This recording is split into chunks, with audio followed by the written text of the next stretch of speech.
Welcome to the Purple Rock Podcast. We're discussing the finale of Survivor San Juan del Sur, and I have never been more happy that a prediction of mine did not come true. Last week I predicted that Keith would win, and I even tweeted it out again the day of the show, and Natalie saved us from that. So, Andy, are you ready to give me the credit I deserve for my reverse jinx? No. Come on, that was clearly a reverse jinx. I knew Natalie was going to win. I was Team Natalie since probably just around the merge.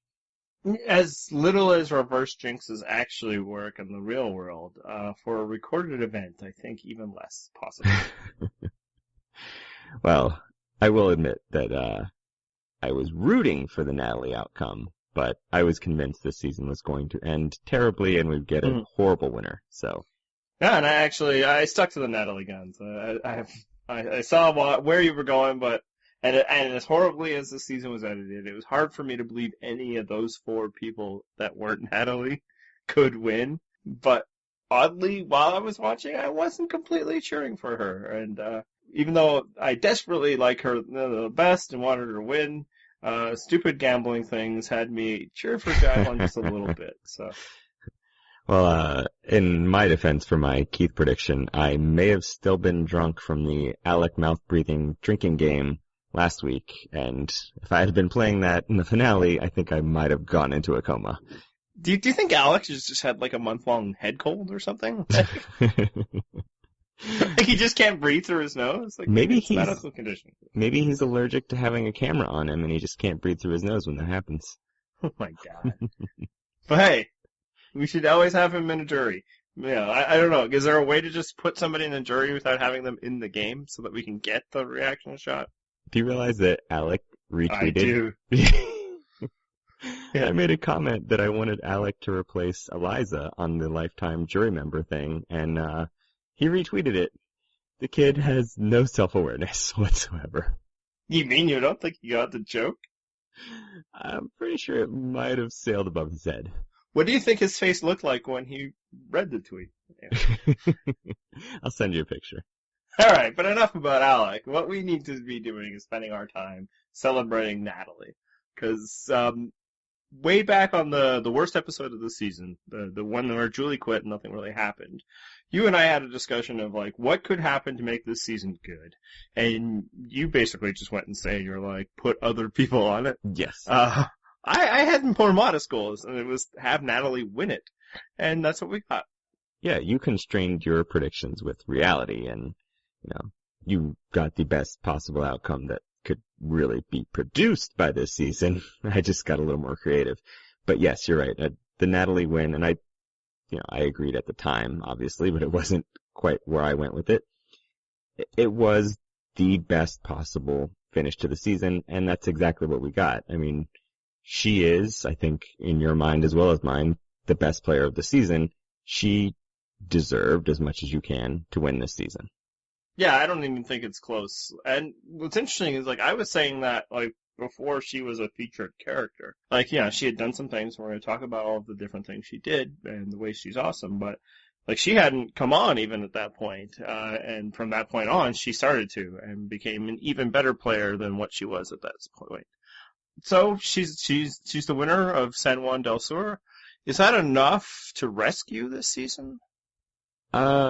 It certainly bumps it up a few notches. I mean, I definitely had a range where this season could fall based on the winner, and the last two episodes, it really helped this season's cause.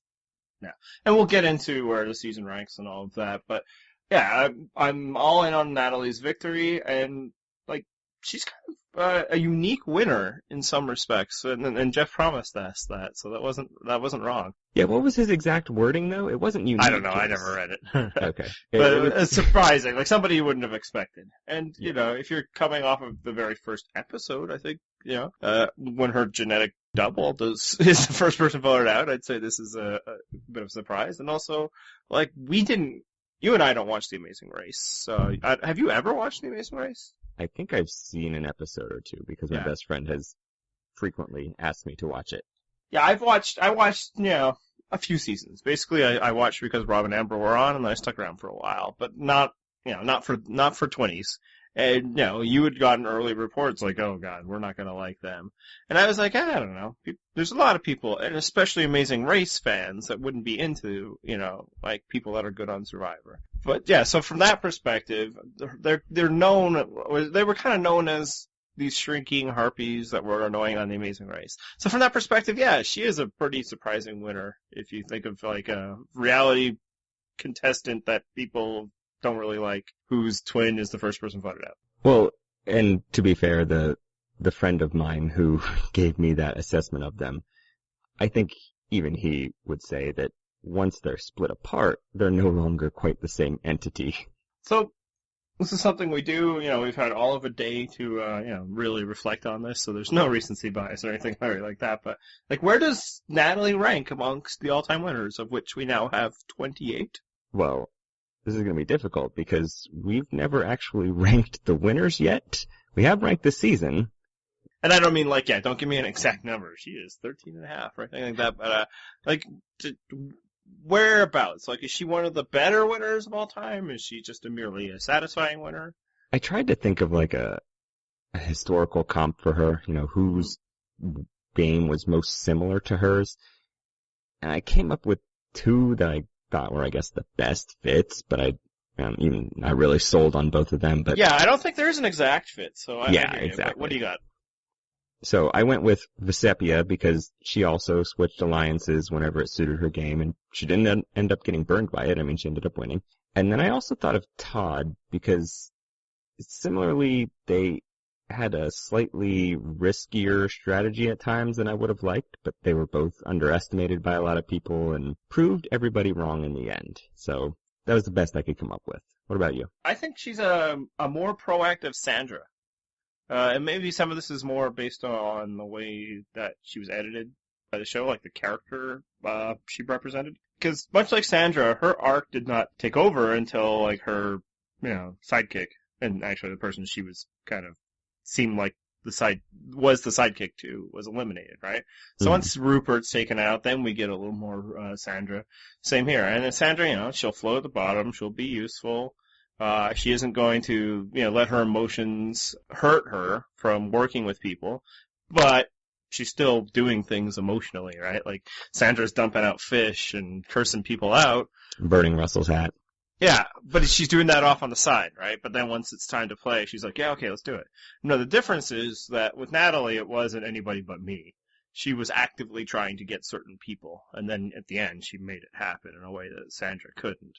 Which isn't to say necessarily Natalie's victory is better than Sandra's. It's a different approach. But I feel like it's similar, just kind of maybe, I don't know, like Sandra 2.0, or just what Sandra could do if she was capable of winning challenges, that sort of thing. Yeah, the challenges are never a part of Sandra's game.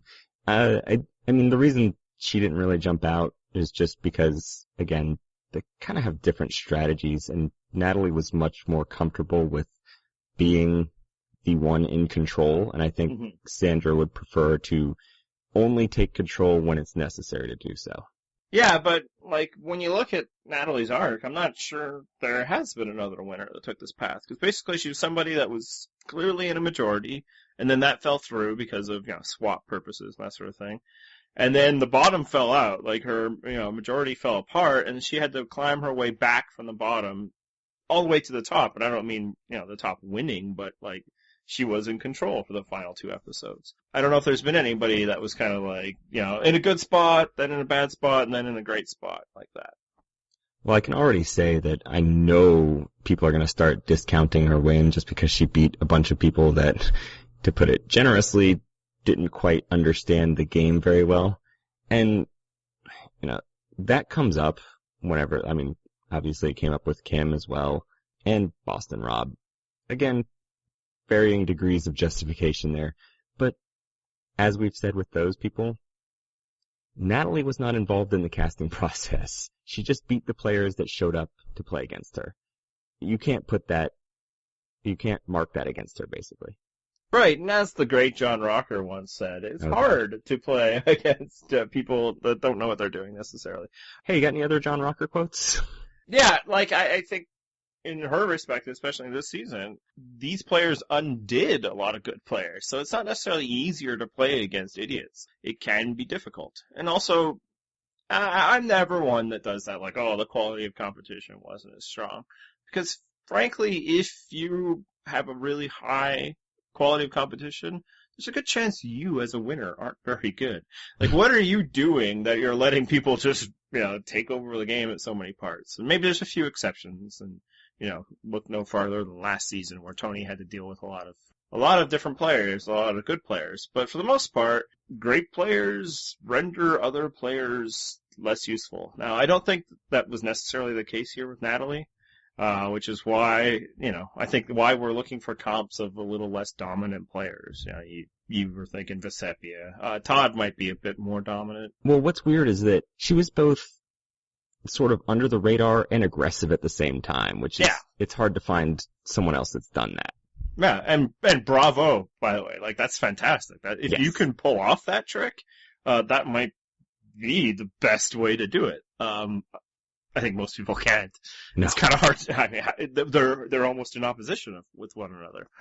But maybe that's the kind of player you have to think of. Somebody that was dominant, but maybe like Cochran. But Cochran was in control the entire time. Like, Cochran was never in trouble. So, although I guess technically, Natalie never really was either.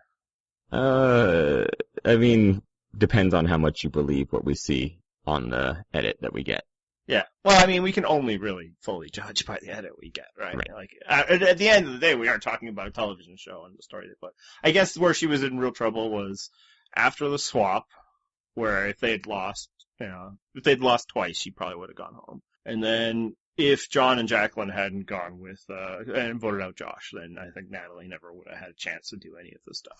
I mean, I'm not taking anything away from her. I think she is a really great winner. Where she ranks, again, we don't know. I've never stopped to think about that for sure. But just from a feel standpoint, easily upper half, maybe upper third.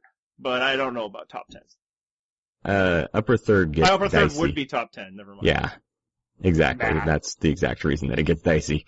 So, were you in the same boat as me? We talked about it in the podcast this season already. But once she made the final three, were you convinced she's going to win? So what happened was my kid woke up at that point, like we were watching on DVR, so I had to pause it. So I had enough time to almost overthink it.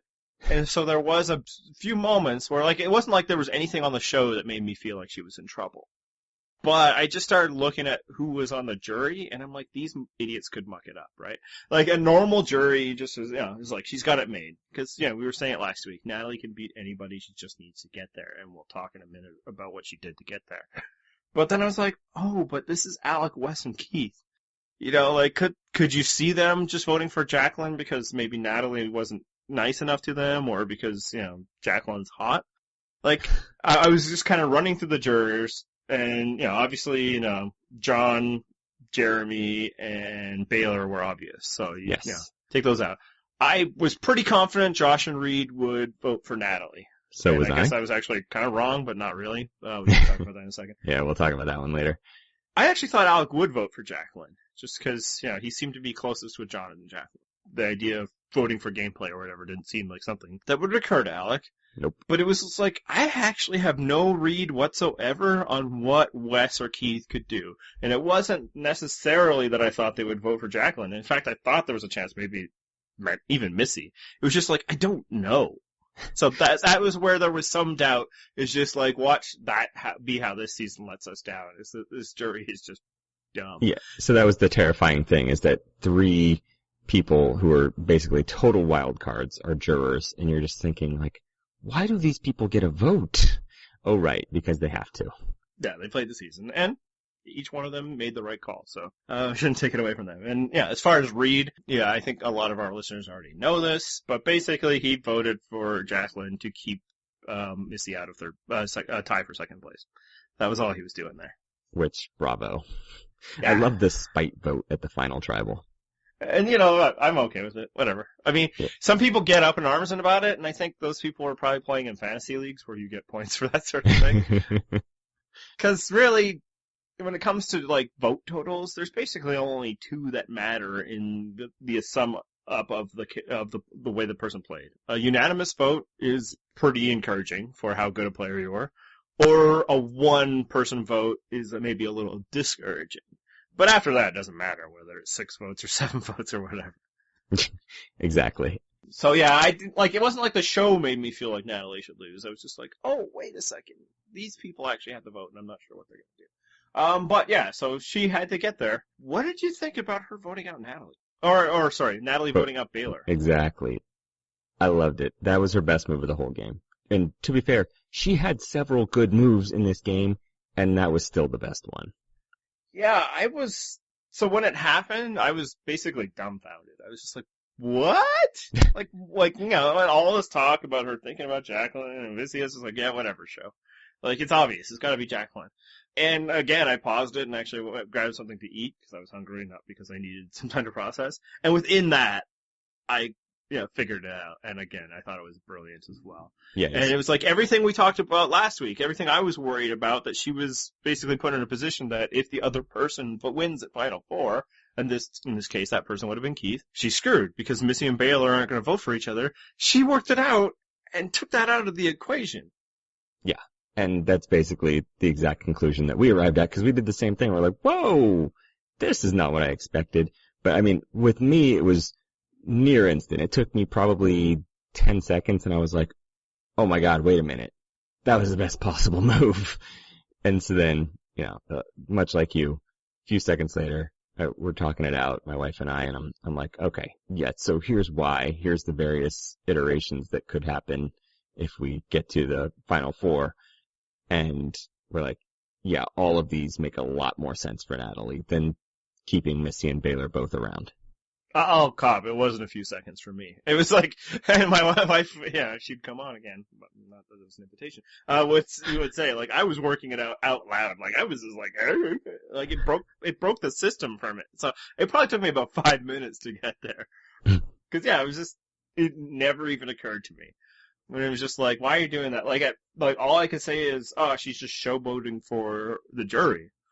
But no, when you look at it, it's like, this was perfect. Well, it's both. And that's the other thing. That's such an added benefit. Yes. Like, she locked it down there. Like, if Josh Reed or, Wes Alec even were on the fence, that's just like a big, bright beacon of, look what I can do. I'm not just along for the ride. I wasn't just Jeremy's sidekick. I wasn't just here because, John screwed up. I own everything. It was such great showmanship for a great move, whereas a lot of showmanship is just for show. Like, there's no advantage or it's the wrong thing. This was the perfect move, and it was right out in front of the people that need to see it. And we saw from Josh's final tribal question to Jacqueline, that was something he was concerned about. So she didn't have to make her case as to what her big move was. It was very public and very recent and easy for them to remember. And it publicly owned Jacqueline too, right? Because it's like, did you vote like I told you to? Exactly. Like, I told you where to vote. I was running this. This is my plan. So there is no debate as to whose idea that was. Yeah, so you think that was Natalie's best move, and it's not. I think it's a very, very, very good move. I would say my vote for her best move depends, I guess, what the question is on what you mean by best move. It means like gameplay, something happened move. Then I actually think it's taking out John, because without taking out John, she might not win. She might not be in a position to do what she just did, because he would have an idol still too, and all that sort of thing. Like, Jacqueline might not have been in danger, or he might be enacting his plan to. I guess Jacqueline was supposed to be going out at Final Five, and she might not have won. If John was in the final jury with her, I think she loses. Not because John's a better player, because now Natalie doesn't have an argument, but she has. Right. She doesn't have the I took out John and took over the game on her resume, right? He's sitting right there. So I'd say that's in terms of big moves, that was probably her best one. And it was pretty creative too. She gets just a 2-2-2 vote split to eliminate the possibility of an idol and all of that. But in terms of probably what was the best thing she did in order to succeed, it was right after Jeremy gets voted out, and she doesn't fly into a tirade. She doesn't, she just basically reintegrates, and that gave her all the positioning she needed to, take over. And that was my prediction of what she should do at the time, just Yes. because it was the only way for her to continue in the game. Because if she had tried to rebel right there, she probably gets taken out fairly soon.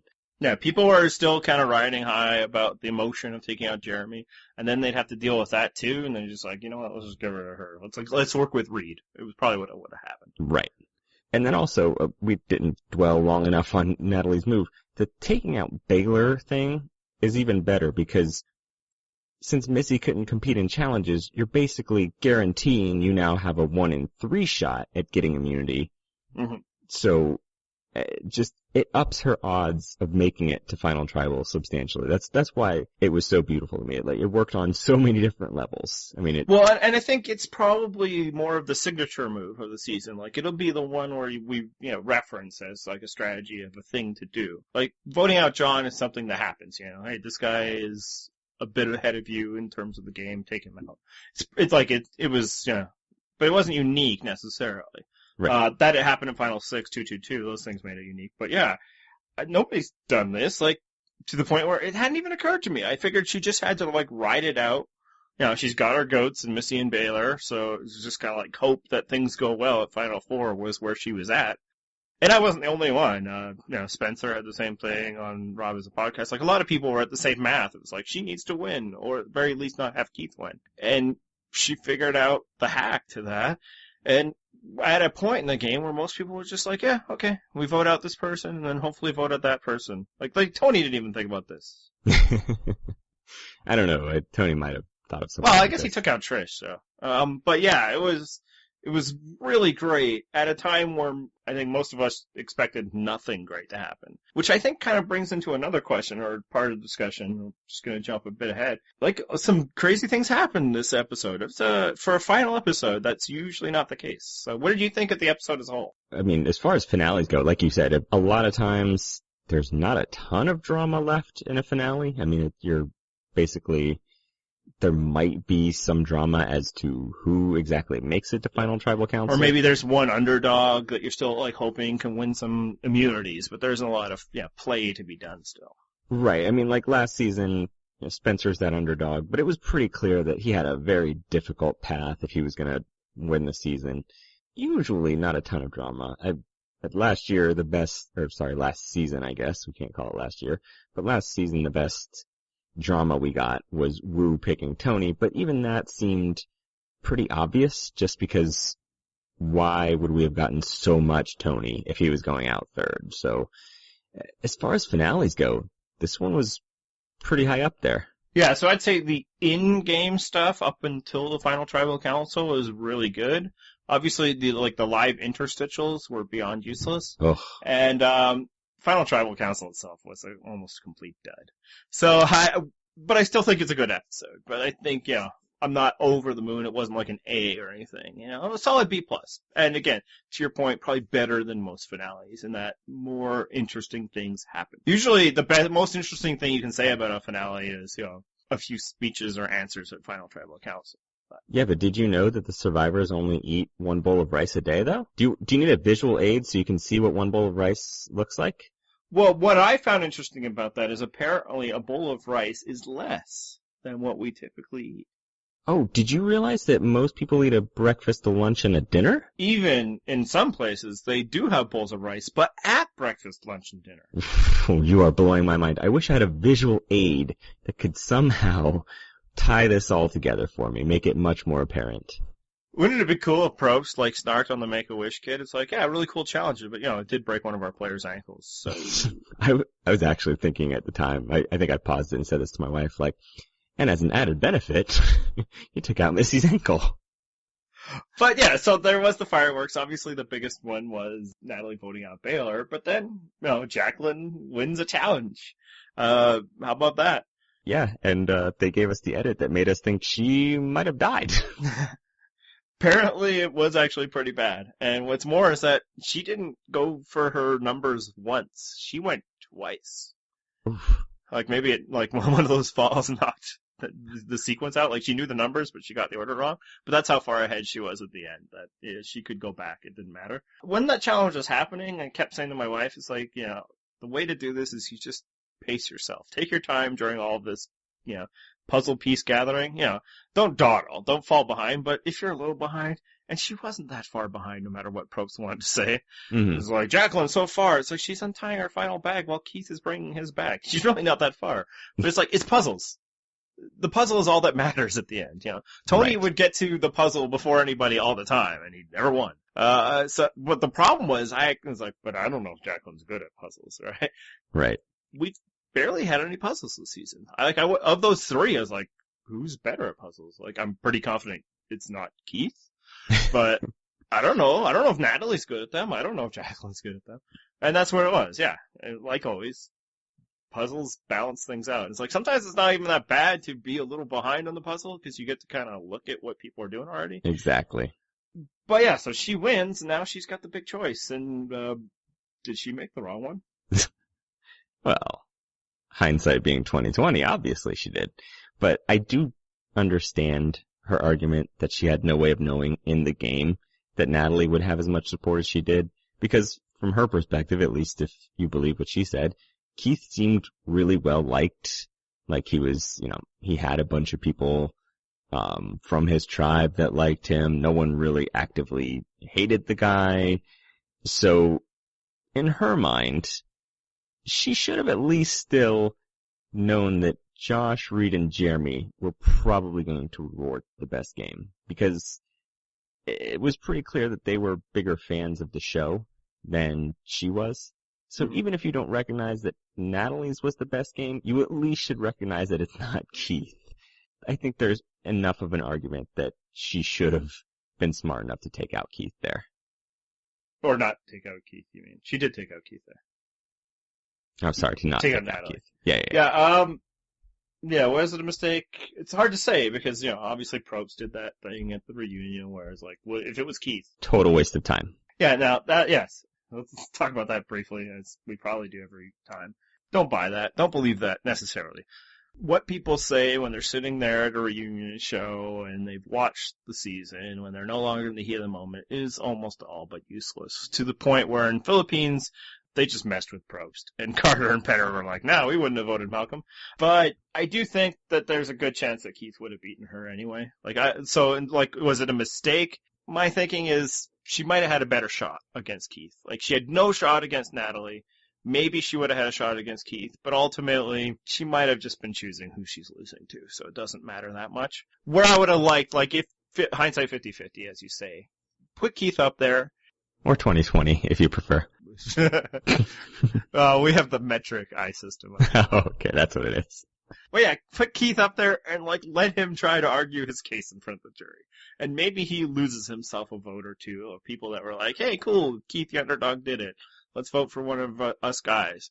And maybe Jacqueline actually gets asked questions at this tribal council where Natalie's not there, and maybe she can win herself a vote or two, and maybe that's enough. And in fact, one thing I thought would be, in that scenario, maybe everybody goes in assuming that Keith is the vote. Obviously, John's still voting for Jacqueline. Baylor's still voting for Missy. So Reed still has it in his head that he needs to vote for Jacqueline as well to keep Missy from getting second place. Mm-hmm. But maybe not, like, Natalie and Josh are won over by Jacqueline / turned off by Keith, and they vote for Jacqueline too. And all of a sudden Reed's throwaway vote to prevent, second place becomes the deciding point. I mean, that would be awesome, because it would also tell you that, hey, stop messing around, vote for who you think. Exactly. But ultimately, I kind of feel like Keith probably would have won, because while it's terrible that they would, vote for a guy like Keith who had no gameplay, it's not like he's beating somebody good. He's beating Jacqueline and Missy, right? I could see that jury, when forced with that decision, to be like, well, we like Keith, and it's pretty amazing that he got here. Let's just vote for him. Well, Jacqueline sort of had the odds stacked up against her, whether it was, her fault or not. If you believe John, who said that their plan was to have Jacqueline fall on the sword, he'd been trying for weeks to build this case of, all these moves are his, he's the one that's guiding this alliance, because in his mind, he's going to be the one at Final Tribal Council. So he's not let her take any credit along the way, and then suddenly he has to try to push the credit back to her, and I think that's pretty transparent. So she was doomed by her strategy from much earlier in the game. Yeah, and I think that John thing is legit. That actually happened. There's been, like, from exit interviews today, Rob brought it up with basically all of them. And yeah, John was on board, Jacqueline was on board, Missy was on board, Natalie, said, because it's like, sure, you're gonna put me in the final three? Yeah, great. But if I have my way, you won't be there. And then Baylor, I don't think was, like, really excited about it, but, it's like her mom was already for it. So it was what they were planning in terms of John and Jacqueline, to the point where Baylor was saying that Jacqueline was openly talking about it, like, I only have 2 more days left. Hey, soon I get to go eat a cheeseburger or whatever. So, like, that was what was happening. So, yeah, to your point, if you were one of the people sitting there hearing her talk about that, it's like, well, she doesn't really want it. Now, that doesn't always prevent you from winning, Jenna Maraska, but usually, that would make it difficult for people to give you credit. Is there anything at Final Tribal that did stand out for you? Like, what do you think was the best performance at Tribal Council? Because I have an answer for this one. Reed is the if we're talking about the 3 people that were facing the Final Tribal Council, I think it actually was Jacqueline, only by the lowest of bars. Like, I think Natalie just basically sat on her hands like, I got this made, and she was right. I think Missy was terrible in a way that we'll talk about. I'm kind of very interested in talking about. Yeah, that deserves its own point. Yeah, whereas Jacqueline, I think she made a few good points. I don't think she made them strong enough. I don't think she made them well enough. But there was a case to be argued for her that it wouldn't have helped at all, because those people weren't going to vote for her. And, good for them. They shouldn't have. Natalie was the right choice. But I did like when she mentioned that, like, these 2 wouldn't even be here if it wasn't for me. That's true. If she had decided to go with Josh's plan, Natalie and Missy would not have made the final 3. Like, their existence depended on choices made by John and Jacqueline. So that was kind of interesting, I think she did stand up for herself a bit, taking credit for the Josh thing, even though nobody believed her. Yeah, again, as she was screwed by John, phrasing. But, her case was already undermined there. John tried to give her the out, and it clearly didn't work, because then Josh asks her basically the exact same question that John had already asked her. Almost a slap in the face, like, listen, I don't believe the answer you gave for John. Give me something that you actually did, which is pretty damn insulting. Yeah.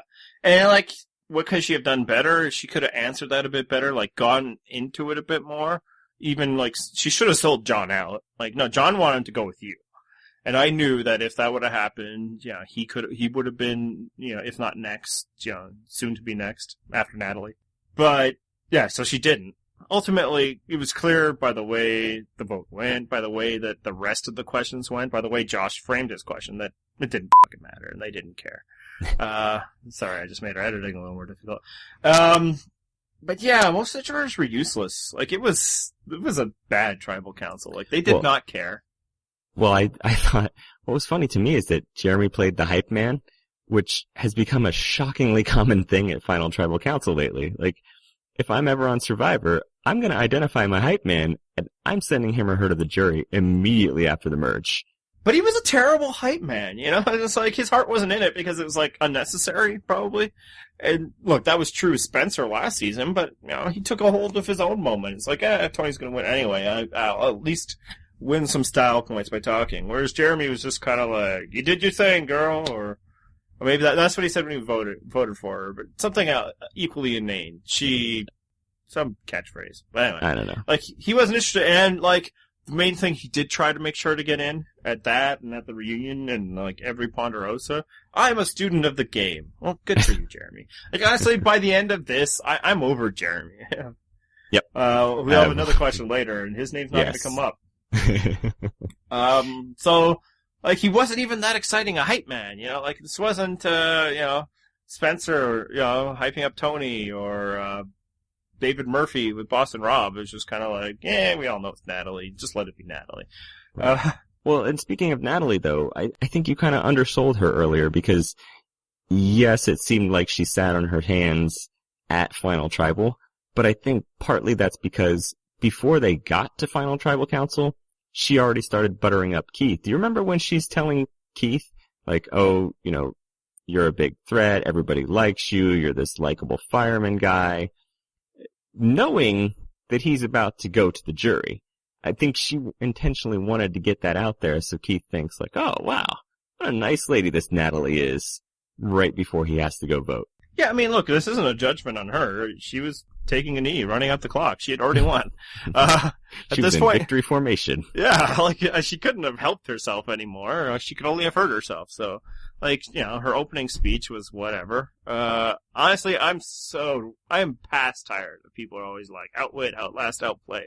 Yeah. That's a meaningless catchphrase. Like, what's the difference between outplay and outlast? Nothing. Yes. They're nothing. They're the same thing. No, I outdid this. It's like, oh, how eloquent, yeah. Actually, one thing I want to say about Natalie, and it's a little unfair, because, like, I listened to one of her exit interviews today, and I think she's still very drunk. Maybe one of the reasons why she wasn't heavily featured in the first part of, the edit was it was tough for the editors to get, like, a full, like, interview with her without her, like, cursing 3 times, because she So maybe that's why she wasn't as eloquent at Final Tribal Council, because she was like, I'm just going to start letting F-bombs go. Like, she's like Kobe Bryant up in there. Oh, nice. Good comp. But yeah, I thought, like, the whole Final Tribal Council, well, who do you think gave the best performance? Of the 3, I'll say Missy was the worst. And then, it's toss-up Natalie or Jacqueline. Yeah, like, none of them were good. But again, Natalie didn't have to do much. I think she kind of realized, I kind of got this in the bag, just don't screw it up and I'm fine. Yeah. Okay, so the only thing really that came out of Tribal Council was Reed's big question. What did you think of that? I loved it because it's, the appropriately theatrical question for him to ask. And as my wife mentioned, wow, that's some great choreography he had going in his final question. He had like hand motions. He had some jazz hands going in there. I think I made the comment this week that I really want them to release the secret scene of him practicing that in front of his mirror at Ponderosa, because it was clearly meant to be theatrical. And as a fan, I'm sure he wanted to be in that group of memorable jurors. But Missy taking offense to it, I thought was ridiculous. What did you think of that? Well, I can understand why you take offense. He is, like, insulting you. It would be nice if you had a little bit of, self-reflection and, like, understood the content, but it was a little over the top. So at the point where I think all you can do is be defensive. You're saying thought of it, a Broadway performer was over the top? Yeah, I think so. And look, this is somebody who rehearses some of the things he's going to say on a podcast for a day. So look, I get it. I see you, player. But it felt just a little too over-rehearsed. Like, I thought the content, like, the basic point he was driving at, I'm so glad he made it. Like, and I'm glad he didn't apologize for it later. Oh, me too. I think the evil stepmother, all that, illusions and all that was a bit much. But if your basic point was, you were kind of crappy to us, and everybody that wasn't useful to you, yeah, say that. I think that's something the audience needs to hear, because we were seeing it around the edges, but the show never really made it clear. A lot of times you had to either infer or, you'd piece it out from, like, secret scenes and stuff on the website. But, like, even when we were watching, it's like, I get the feeling people don't like her. I don't like her. You couldn't quite figure out what it was. And Reed, put a finger to it. And everybody was kind of like, yeah, go Reed. Like, clearly this is not something he was just going off on the reservation about. Like, it was probably based on conversations they've been having for a long time. Yeah. So, yeah, Missy is, babying people, obviously primarily Baylor, but John was the person he was referring to as like, you gave away all my food, girl. Mm-hmm. Overfeeding people and, taking over that role. So, I don't care if it was a little mean, because, you and I are not the nicest of people, I guess. But it's like some people, anytime anybody gets a little mean on Survivor, there's going to be people that comment, it's like, whoa. Over the line. It's just reel back. And maybe, that speaks well of those people as humans. But for me, it's like, no, it's competition, it's a show, and sometimes people suck, and it's good that sucky people get what's coming to them. I enjoy a good trash talking every now and then. This was the case of that. So let's talk about Missy, in our, agreement that was terrible. Cause so she opens her speech and she's like, I played with honesty and I played with integrity, and they should have had a split screen of like Jeremy and John, like when she's saying those things. I roll. Yeah. So people do this all the time. And it's the worst. And it's appropriate because Missy was the capital TW, the worst. But, like, it's just a dumb idea. Do not go into Final Tribal Council trying to represent how you play with honesty and integrity, because in Survivor, everybody gets dirty a little bit. And if you want to represent yourself as that, it just opens up the door for people to slam it right back in your face. Right. You're setting yourself up to be a hypocrite when they start citing examples. Yeah, because it's like, well, then why was voting me out perfectly okay within your worldview? For other people, you can say, yeah, it was perfectly okay because I wasn't worried about honesty, integrity, and all that. I was worried about playing a game. And you can't slam them on that because they aren't working. But as soon as you say, that's what's important to me, I was like, oh, well, you lied to me about this, you lied to me about that. So that's a terrible way to try to say it. But more than that, like, even if somehow you made it to the final without ever lying to anybody, and I don't just mean your selective memory not thinking about it, but maybe you're Terry Dietz in Panama and you actually did win everything out so that you never had to do anything but win, which is never going to happen in Survivor. It didn't even happen for Terry Dietz. Right. It's still a stupid idea to say that you played with honesty and integrity, even if it were somehow true. Because all that does is, put you at like you're putting yourself on a pedestal compared to the people that are judging you. Exactly. You guys were a bunch of snakes and rats. I played with honesty and integrity. That's what makes me unique. Yeah, and don't you think that all the snakes and rats would be so honored to vote for you, the holier than thou type? Yeah, Well, and we talked about this too before we even got to this point, but are you at all surprised? Because we've said that this cast, if you want a cast that's similar to Borneo, this is as good as you're going to get, because most of these people have never seen this game and have no grasp of how it should be played.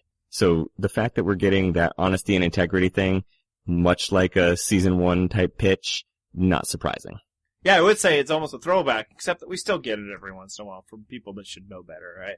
Like, as bad as, like, I think for Missy it might be on point that she thinks that somehow that's something that would impress people in Survivor because she's so unaware of Survivor. But, Wu tried it last year.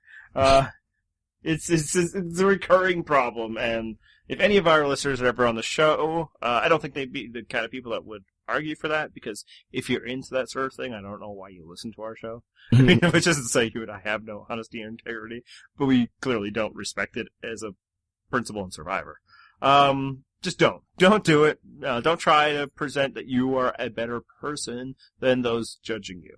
Well, even with, Tony and Wu last year, didn't Tony tell us that he had told Wu basically, go in there, tell him how honorable you were, talk about how you're such an honorable, loyal guy and all this stuff, and then Wu did exactly that. Yeah, no, I don't think Tony was trying to sabotage him with that. I think it was more Tony trying to put in the idea that you can't vote me out if that's your strategy, which was brilliant. But like it was like, hey, if he talks about honor and integrity, that's really gonna piss people off.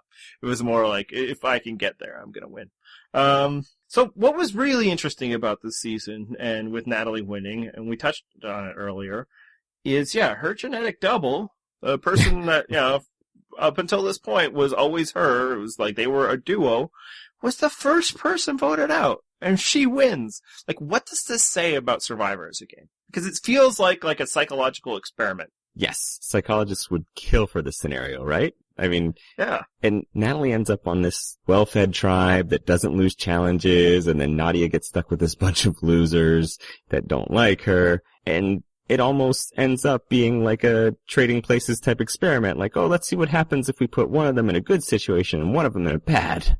Yeah, and I think like what it says is just like how random Survivor is, and we as fans like to assign qualities to people depending on their success, and this person's good because of this happened, this person sucks because that person. And I should say I'm like a lot of our listeners. I think you and I are a little more fair on that, in that the high role that luck plays. I like how you're already setting us up as the most fair so that we can be judged hypocritical later on. We're also very honest and integrated. Have lots of integrity. No, maybe not our listeners, by the way. Our listeners are amazing. But like everyone's like, oh, Malcolm's an idiot because he played the two idols wrong. It's like, or that person sucks because it took Boston Rob 4 times to win. It's like, it could take anybody that long because Survivor is that frickin' random that 2 of the exact same people could go worst and first. Now, I think one lesson that people might get wrong is that this proves that anybody could win Survivor. That's not true. There are some people that doesn't matter. They would never, ever, ever win. But I think what it means is anyone could go first. Like, anyone could get taken out at any time. And I don't think if you put Natalie on the other tribe or Nadia on the other tribe, she's necessarily winning. But I think if you put Natalie on Coyopa, there's a good chance she might have been the first person to let it out. Yep. Because she would have been dealing with Alec West, John Rocker. She would have been dealing with Dale, who was basically like, let's get out those 20s. And she would have, unless she's that much better at challenges, she would have been at the first final tribal council, So then we think, easily she's the best player this season. And it's not just because, she happened to hang around long enough to make big moves. She was doing it early, She was the one that when, the guys were talking around saying which girls should we vote out, and, Drew was doing it in front of the girls. Natalie was the one that took everybody's side. It's like, let's just get rid of him. We don't even need the guys to do this. Natalie was the one that was volunteering to go to exile with Baylor, which was a key move. Like, that's when she built that bond with Missy and Baylor.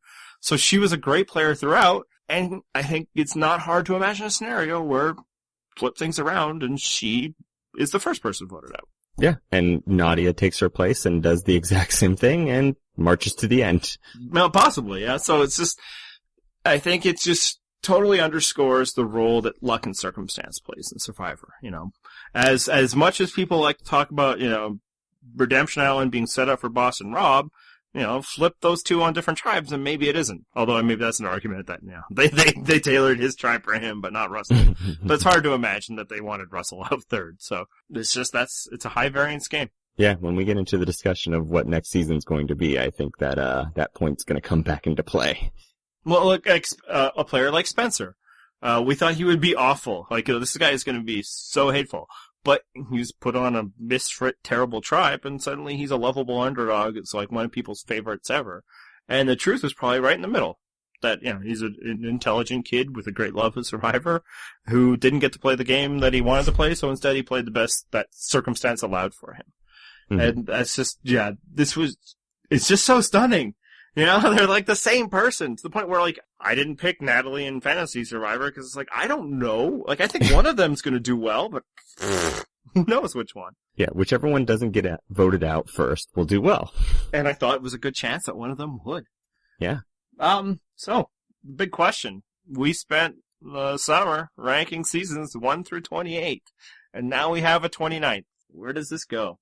So, I think you're going to think I'm nuts here, but I went back and I looked at our rankings, and I would probably put it in either the 19 or the 20 spot. We had Marquesas at 20 and Fiji at 19. I think it's right in that group. Yeah, and I think you're being a little overzealous. We started to talk about this a bit, and I think some people it's like, oh, well, since Natalie won, it's elevated. And I'd say it's elevated over what would have happened if Keith would have won, right? For sure. But is Natalie much better a player than Sophie? No, but I mean, it's different, right? It's hard to compare, but Sophie winning South Pacific didn't help South Pacific at all. Like, that was still our 3rd worst season. But you're rating the season. But I mean, yeah, I do think the season got better. I think there was some good things happening. First off, what the advantage it has at the bottom, from the bottom, from Nicaragua, Gabon, South Pacific, Thailand, is these people don't suck. Like, they're not hateful people. Right. Even Missy, who was the worst, I don't hate her. She was just, like, annoying. Right. Whereas those other seasons had a lot of awful, awful people. Yes. So I hated their gameplay this season, but I didn't necessarily hate the players, as the saying goes. Yeah. We didn't hate the players, we hated the game. I hated the game, exactly. So I think we can get it out of that group for sure. And then some people are like, oh, I think it was really exciting that there wasn't like a winners edit, and they toyed around with that. It's like I didn't need to be, hand-fed Natalie as the winner. But it's hard to, like, as much as it's like, oh, it's awesome that a player like Natalie won, she didn't really take over until, like, the penultimate episode, right? Like, up until then, we were dealing with a season that was basically defined by, John and Jacqueline. Right. If we were doing our season overview and it's like, who was the defining player, we'd be like, John and Jacqueline, or John. And that, I think, is true of this season, where there was a lot of shocking things that happened post-merge, but they didn't feel like, well thought out, events. It was just kind of like, oh, that's a thing that happened. So I do think that keeps it at the bottom. And where it gets difficult for me is obviously, I don't hate Redemption Island like you do. I had that at like 20, where it shook out at about 23rd. I'm okay putting this ahead of Vanuatu as well, because, Vanuatu. I might have to rewatch it just for the way that people have vigorously defended it, but I probably won't. So for me, I think it's in the 20 to 23 range, somewhere in there. I think it's still in the 20s. Yeah, you're not far off from me then. But So here's my argument. Mm-hmm.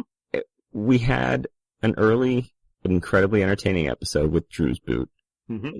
So again, these people aren't hateable like they were in Fiji. So we have an entertaining episode early. We've got, a Josh versus Jeremy battle shaping up. That's an interesting narrative. Falls apart at the merge. But that's fine. From those ashes, uprise John and Jacqueline. They're going to run this game. And then Underdog comes in again. Natalie swoops in, knocks them out, steers her way to the final. Like, basically stabs the king in the back, takes the throne right at the end. Yeah, which interesting narrative. Yeah, it's great for her. I was there, man. We had to sit through like 12 episodes of indifference to get there. And that doesn't get washed away. Like that experience of watching that, of being like, whatever, I guess it's John and Jacqueline. Like having to sell ourselves on John as a player, like that was not fun for me. And so where I think a lot of people are like, well, it's better than Redemption Island, it's better than One World. For me, it's like, I'm not sure. And that's me. This is the way I almost would rather see dominance by great players than randomness by middling players.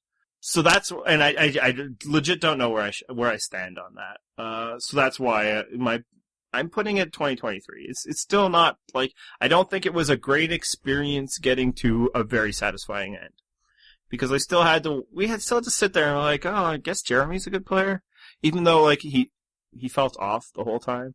But you're like, yeah, Josh isn't so bad, but he's not as good as everybody's saying. So it felt like a well-packaged series of a few episodes, but a lot of it just felt so meh. And I think it was hard for it to completely redeem itself for me because I was so uninvested by near the end. And it picked up right at the end, but maybe that's just a little too late to vault it into the top 20. And here's what's interesting for me, where you're trying to decide between Fiji. You're the one who ranked Fiji at like 16. I know, but because of our rankings, you're already it ended regretting up, that. Yeah.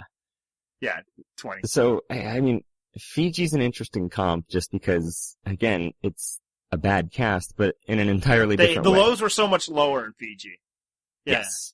Exactly. The variance was much higher in Fiji, I think. The lows were lower, the highs were higher. And this actually came up today. I think Natalie's a more dynamic and entertaining winner than Earl. I don't know that she's a better player than Earl or a better winner than Earl, but I like Natalie more than I liked Earl. Yeah, I think that's fair. I personally just like Earl. I think Earl is more the way I would play Survivor, the way I would win. I think Earl is basically a less quippy Cochrane. I like that he was in control of what he was doing and his tribe from the very beginning. Whereas, yeah, I think Natalie, again, good for her. She hung around the back, like hanging around the back, especially in a season where the heads kept getting chopped off. Very good strategy, very workable for her. But yeah, for me it was more like, if we had had more of Natalie throughout, maybe I would have felt better, but like, we were podcasting about it. It's on record. We were not thinking highly of the season for most of it. Yeah. And this isn't a thing where we binge watch it, right? Like for 2 months now, we were like, whatever, San Juan del Sur. Yeah, I think the argument we made is that there was a ceiling on this season because of the bad casting. Yeah. And also I'd say, in comparison to this, to like Africa or something like this, it's like, this is 29 seasons in. Like, we shouldn't be having to worry about people that are this dumb about the game.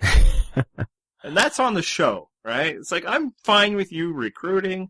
I do not care whether somebody's an applicant or a recruit. I care if they're good. It's like, you shouldn't cast this many people that have no idea what they're doing.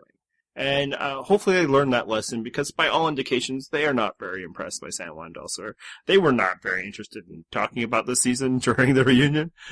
While it was finishing off, they're just like, hey, just stick around. We're going to keep talking about a season that will be very much better than this. I think they might have set a record for the fewest players talked to at a reunion, which I'm actually okay with, because I really don't care a lot about this cast. No, I mean, even the ones like I kind of like Kelly or Dale, it's like I don't have anything I need to hear from them for like a minute at the reunion. And I'm not one of those, egalitarian, like they should talk to anybody, which is weird because I'm from communist Canada. It's just like, I don't care. If you didn't matter, you didn't matter. I thought they should have talked to Nadia, and not because I think they should talk to Fresh Boots, but just because of the interesting dynamic that we pulled out. They probably should have asked one less question to John Rocker.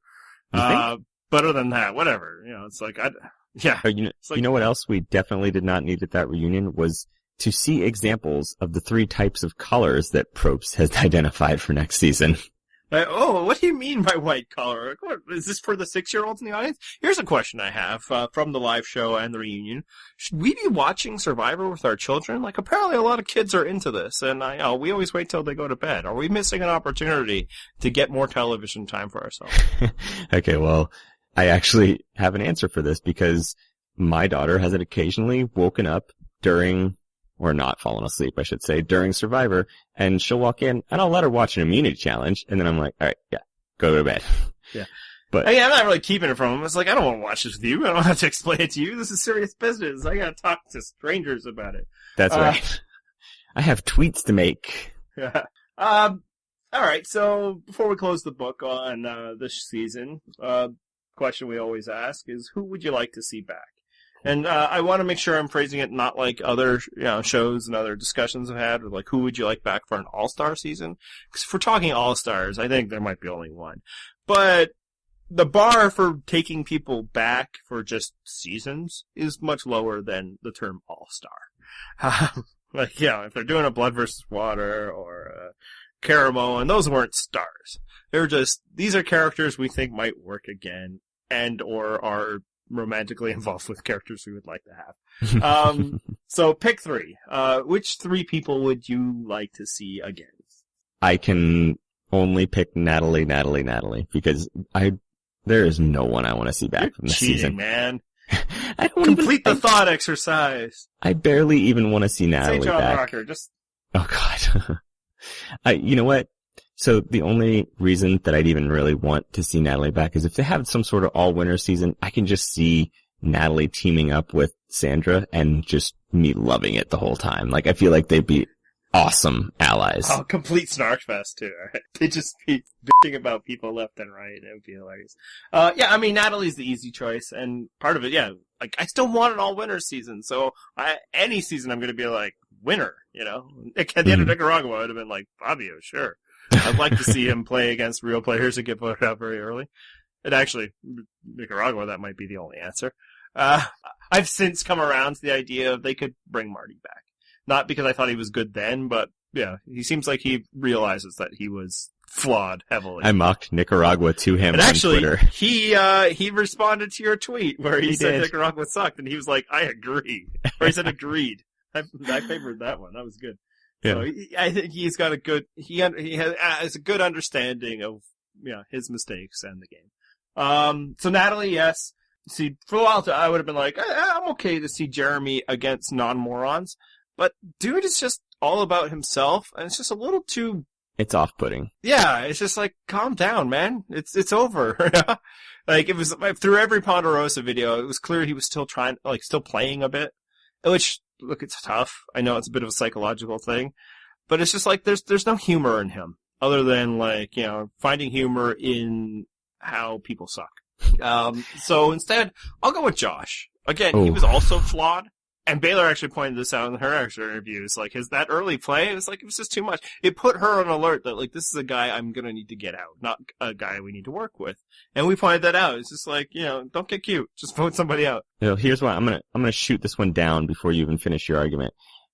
He did I deserve to be in that final tribal council right at the start of his jury question. And then, again, the question he asked to Jacqueline was pretty damn insulting. Look, I'm not hugely in favor of him, like those moves. Sure. But I think he could be good. I thought he had a good social game. I actually liked him in Ponderosa, the way he bonded with people and discussed strategy. I'd like to see what a Josh in a different season would be like. You know, when he gets to play. Because Jeremy, you know, as much as they say play with idiots, it's like, you want to try with Natalie and Kelly. Like, Josh had Alec and Wes and John Rocker. And Jeremy had Reed. Like, you had the actual players on your side. And you were still not doing much and complaining. You know, Josh had nothing. He had Baylor. I mean, he had Dale. Right? So, like, I'd like to see what he could do with both the experience under his belt of, like, you know, maybe calm down a bit and also not having to work with morons, which I think accelerates a bit of having to do too much. Like, if he had had a partner that could have been like, hey, let's calm down and just vote the way we're supposed to vote. I think he would have settled in nicely. And also, I mean, stick to the plan. Kind of screwed. Yeah, he was kind of screwed by Julie quitting. No, not completely, because, you know, if he was actually really good at it, you know, his alliance would have held on for a greater period than 3 days. But if she doesn't quit, it's not completely inconceivable to see a path where Josh actually did win it. Well, keep scraping the bottom of the barrel. I want to see who else you can dig back from this cast. I'd like to see Kelly back. If you're doing some randomness, like, and this isn't even a discussion of who they would bring back, but, you know, that discussion basically ended when they brought, like, Kat Ederson and Monica Culpepper and, like, Brandon Hans back. So the answer, like, who would they bring back? Anyone. Anyone, it doesn't matter. They brought back Francesca. So anybody could come back. But I think, again, in a different scenario, she might have been a good character. And if you're looking at, like, you know, the character type of, like, young pretty girl, I think you could do a lot worse than Kelly. So there you go. That's 3. Yeah, okay. Yeah, I'm still going to go with 0. Other than maybe Natalie in certain circumstances. Again, it would, like, a lot of these, other than Natalie, would be like, if they're casting for a theme, if they're, like, narrow casting, that it's like, we just want players from Caramo or Blood versus Water to now that have never returned before. I mean, like, look at some of the people they brought back, and then, like, they've brought back 3 people from One World. Like, what the? Yeah, and they weren't Kim. Yeah, exactly. Let's leave it the good player. Alright, so we got another season coming up. Oh, thank God. So what do you think of the theme for this next season? Nah, sure, whatever. It's just like, Blood versus, or Brains versus Brawn versus Beauty. They cast a season, and then they, like, came up with the idea afterwards. So, it's a way of splitting people up, and I think that's worked in the past. Interestingly, they did not highlight the time that they did it by race. I wonder they must have just slipped their mind. What a PR disaster, which is so unfortunate because, you know, it's a great season. Did we have it at number 2 or 3? I think 3. I think it was maybe? 3. Yeah, and that's, I think, and Cagayan, they did it, and that's, you know, in our top 5 as well. Like, yeah, I think it actually helps when you do have some themes. It helps the season stand out historically, and it helps the early part of the season, you know, go together. Eventually, they're going to swap or merge or whatever, so it's not that big a deal. A question is this eventually, by the way, I think it's going to be, you know, 2-3 episodes in. It's not going to be long. Oh no, it never is. And nor, it can't be. It's an unsustainable amount of people at that point. Unless somehow it stays even out, like one loses. That's impossible. If you're the team that lost twice, it's hard to gain that momentum back. Is this markedly different than Brains versus Brawn versus Beauty? I think our friend Will was the first one to point that out. Like, isn't this just repackaging the exact same idea? Which I'm totally fine with. Did you see how Cagayan turned out? It was a great season. Yeah, but it's almost like they're stuck in like a repeating pattern here. It'd be like something that they'd put at the end of one of my kids' shows. It's like, pick out the pattern. Blood versus Water, 3 tribes of strength types. Blood versus Water, this again. Yep. Well, you know what? I think there's still some life left in this concept. And I don't think we want to get into spoilery stuff. I mean, again, we've talked before about this. We don't go into actual spoilers. I don't like spoilers. I don't want to read them. But from the non-spoilery spoiler stuff that I've seen, people are raving. There's a lot of hype about next season, saying it's going to be great, the best season since Heroes vs. Villains, which I would say that title currently belongs to Cagayan. So if this next season can be on that level, it's got to be pretty damn good. Yeah, and it's like, oh, they always hype up things. It's like, not always. Not a bit of always. measure. And it was actually really funny in the reunion. It was like, when Jeff was sending everybody off, thanks for a fun season. He didn't say good season, doesn't say great season, he was just like, fun.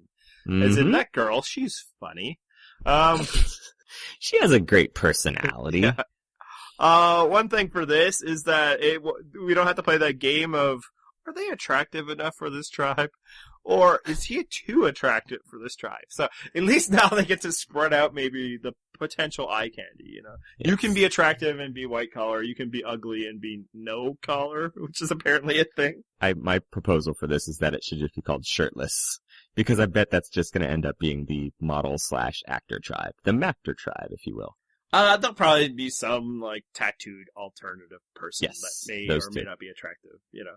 I'm trying to figure out what I would be. I mean, I'm unemployed, so, you know, I guess, no collar, but in my profession, I guess that's You're white the shirtless tribe. Yeah. I guess it's a white collar-esque career, even though I've never worn, well, I guess maybe sometimes I wear a collar. That's true. But I also dress pretty sloppily, right. Are we gonna have to do a fan cast for this season? So yeah, that goes into knowing people's professions, and I don't know enough about, I know the people on the show. I don't generally research them and what they do outside of the show. Yeah, except like for the people that it becomes a part of their character. Right, exactly. If it's very obvious, then I know it. Yeah. I know Rob is planning on doing it, and fan casting is just plain fun. So we'll consider it, but I did have that catch too. It's like, how well do I want to figure out what these people do? But maybe that just makes it easier, right? The people that you immediately think of. And then it becomes a problem too, is like, do we really think that James is still a gravedigger? Yeah, no, exactly. But then it was like, whatever, I don't care. He's Gravedigger James, and he's Ice Cream Scooper Eric, and I don't care if they moved on with their lives. Right. And she's still Foxy Boxer Parvati. Exactly. I mean, we're not casting any of those three people. But the wheels have started turning. Yeah, we're going to end up doing it. I think so. So be on the lookout for that. If we do it, we're going to try and get it done before Rob does, so that when he picks all the people I was thinking of, I don't look like I was copying him. Right. Hey, do we want to, I know we're not talking about spoilers, but do we want to name drop the one person that we're kind of aware is going to be in next season? I suppose if you're somebody who knows who he is, you know this about it already, so it's not really a spoiler.